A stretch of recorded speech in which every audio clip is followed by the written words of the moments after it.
Okay, so panibagong batas na naman yung ating pag-aaralan. Okay? Itong batas na to ay Local Government Code of 1991 na ang principal author nito ay yung ama ni Senator Coco Pimentel III na si Aquilino Nene Pimentel Jr. Yung inaasar ng karamihan na may IBAG. Kaya pala lumalaki IBAG nito kasi talaga nag-aaral to. Isa siyang abogado at isa sa pinakamagaling na statesman in real time. So siya yung principal author nitong Local Government Code of 1991. So anong sinasabi nito? Yung section 284 ng Local Government Code. Sabi dun sa section 284, ang lahat ng LGU sa Pilipinas ay may 40% share sa National Tax Revenue Collection ng Pilipinas every third fiscal year preceding the current fiscal year. So ibig sabihin, may 40% share yung ating mga LGUs sa national tax collection ng ating Bureau of Internal Revenue o sa BIR. So doon na tayo mag-focus, no?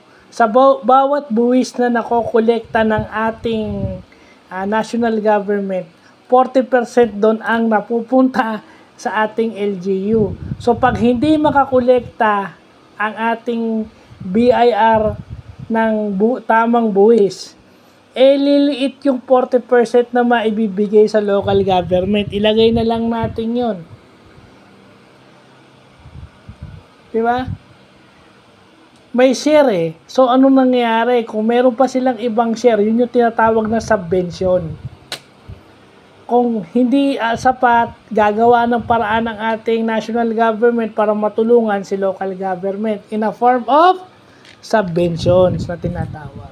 So, yun yung maganda. Basically, yun lang yung section 284.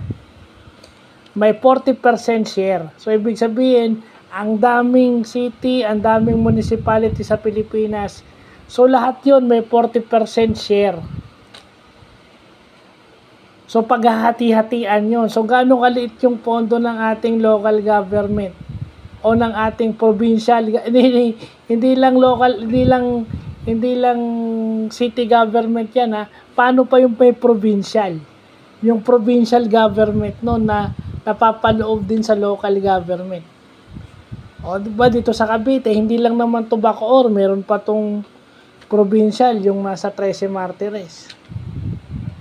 Yung share ng meron silang 40% share na pinaghahatian ng lahat ng cities and municipalities sa probinsya ng Cavite. So, dapat maintindihan natin yun. Section 284 ng Local Government Code. So, yun lang po.